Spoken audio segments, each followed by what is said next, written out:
Let's move on. So we'll move on to the LA teams. I'm going to start with the Clippers. We'll start with the disappointing team first. the team that has no fans left. Everyone's jumped ship over to the Lakers. The LA Clippers. They obviously famously lost to the Nuggets in the playoffs. Now, I will just start out by highlighting the fact that Paul George and Kawhi Leonard both have one more year left on their deal and can opt out next year if they choose to become an unrestricted free agent. If you're a Clippers fan, are you like pissing your pants right now? Are you worried? Definitely, absolutely. If they have a repeat of what happened in this playoffs, if they crash and burn in the second round, even hypothetically, let's say they make it to the conference finals and the Lakers torch them. I mean, why would Paul George and Kawhi not think about leaving? Like, let's be honest. They can opt out. They're still going to get paid money. I mean, Kawhi definitely is. Paul George, yeah. I feel like someone's going to throw some money at him as well. So it's definitely, is there a world I can see a breakup happening? Yes, absolutely. And then they've lost all their picks and it's just going to be an absolute disaster for them. So it really could tumble and burn. It's like one of the highest like risk versus reward situations I've like seen ever in the NBA. Like they've really gone for the swing here and it could really burn up in their face. Or it could really work. Like this could be a really good team and they could sign on again, extend their run. Like say they win the championship next year. Like they're probably not going to leave after that. Then they could have a run. You know, they're 29 and 30. They've got some good bench talent on this team. They could rattle off 3 championships in a row. It could like go either way. And like, I find that so fascinating. But yeah, it's definitely win and bust though, right? In my view, 100%. Win or bust. You saw it this year. Like they didn't make the Western Conference Finals, and they acted like they like did nothing, and they threw the team out. Like it was, I think if they don't, if they don't, do you reckon it would have been finals, worse? Let's say the Lakers actually did beat them in the conference finals. Would that be a worse scenario to what happened?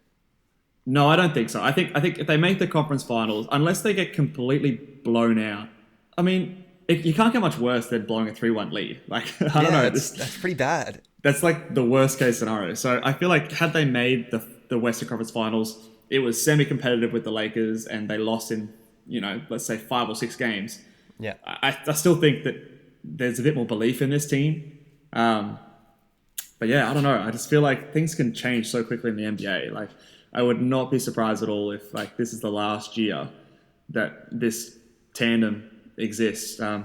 In saying that though, let's just think about next year. Do you think that they should be, if not the favorites, but the top 2 or 3 to win the championship next year?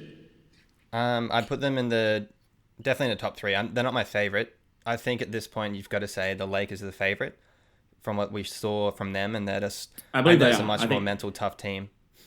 Yeah, I think the odds-on favorite to win is the Lakers to go back-to-back. I mean, it's very early, but I think at the moment they are the favorites.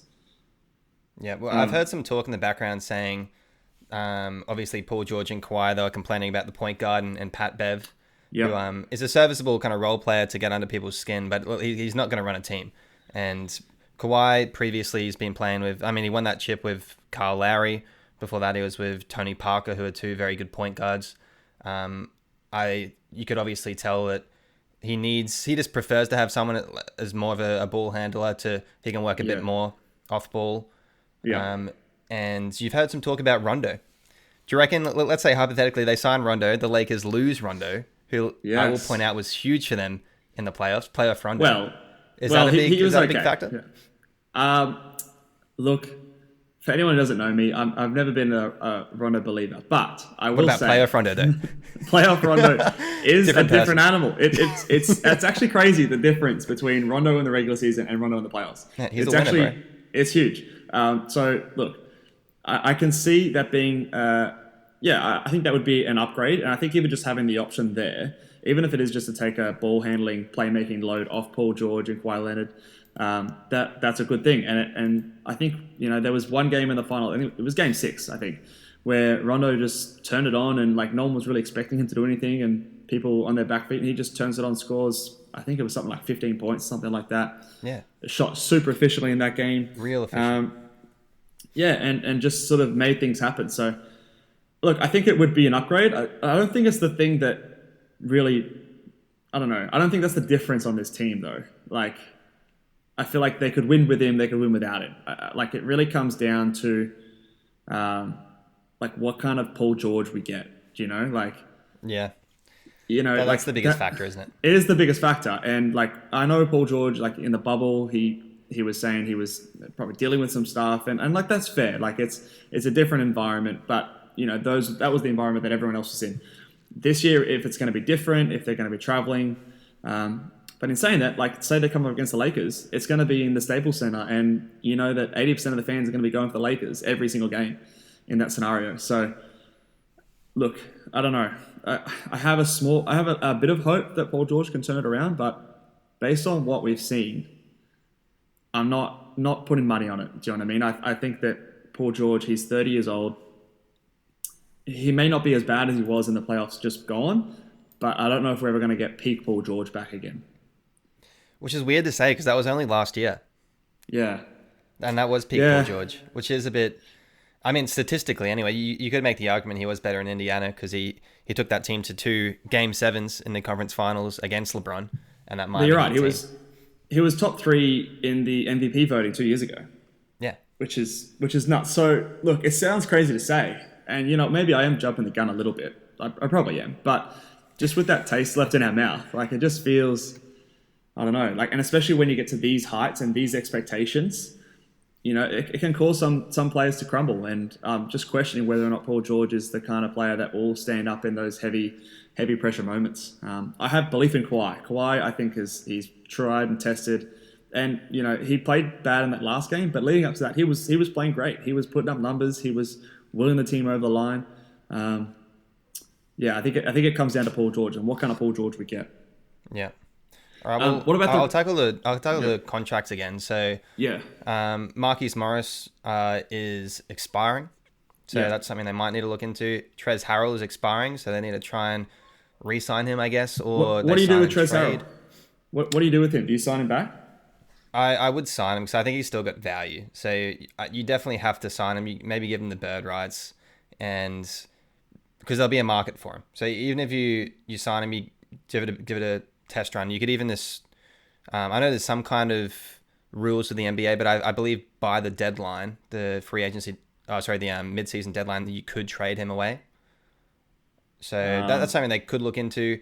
Yeah.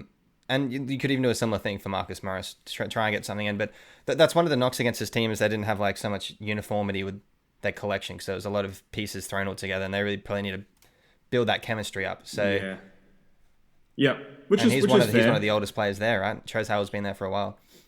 I mean, that's fair. I mean, you even go back to it's a fairly different situation, but like the 2011 Miami Heat, a team that was sort of assembled very quickly.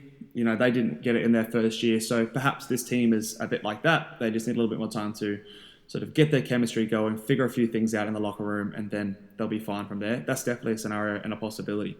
Trez Harrell, he's a funny one. I don't know how much I'd want to pay him. Look, he's only 26, so like if you threw a fair bit of money at him, it wouldn't be the worst contract in the world because he's still obviously going to be a pretty decent player. But he is undersized, and again, we bring up this Anthony Davis issue. Is he the kind of guy that's going to go and guard Anthony Davis? Like, I don't think so. He's not going to do a good job. Yeah, I don't think so. So they don't really. I'm looking at this roster. I don't really see someone who has that ability. Like you could say that Marcus Morris might have been that player. Yeah. We've seen him do some good jobs, but you never know. Like, I obviously maybe. Like, do you put Paul George on Anthony Davis? Like, if Kawhi's guarding LeBron, like, is Paul George? I don't really love that either. I actually kind of prefer the switch around. I'd actually try and go Kawhi on AD and then have Paul George and a mixture of other players and LeBron. Look, Kawhi can do anything, so I wouldn't put it past him. So, yeah, I could see that. But, yeah, I like your idea. Like, I think the chemistry is a big thing. So, I could see that. One thing we haven't touched on is... the move that they have already made, and that's their coaching change.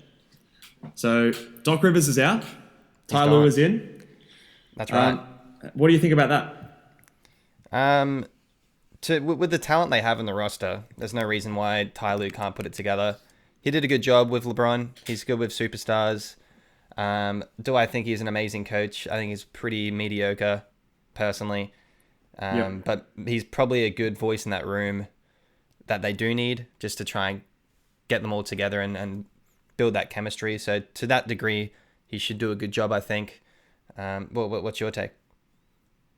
My take is that like I think it's a coaching upgrade, and I think in terms of chemistry, this is going to be a good thing for them. Um, I think that, and now correct me if I'm wrong, I believe that was Kenny Atkinson named their assistant coach as well. Oh, that'd be interesting. Well, we'll I, start check that now. Start check it now. That'd be a uh, good hiring. I I would think have thought Kenny Atkinson. could have gotten a head coaching job there. Surely, I'm Yeah, I surprised think by I saw that. somewhere that he was assistant coach somewhere. It might not have been the Clippers, but it was somewhere. But anyway, I think it is an upgrade, and I do think that he has experience going to the championship, going to the finals. He's seen as a chemistry coach, a players coach, and I think that he'll have better schemes than Doc Rivers did. I think Doc Rivers gets a bit more of a pass than we like to admit. Like he's sort of been coasting on He's that got that Celtics. reputation now, doesn't he? So Yeah, it's just like, he's been coasting on that Celtics championship for a while now, yeah, and yeah. I don't know if he's like really worth the kind of hype that he gets given. So, Mm. um, yeah, look, I think it's an upgrade, and I think we'll see how it goes. But I think it'll be very interesting watching them this next season, and look, it could all pay off, or it could blow up in their face. Only time will tell.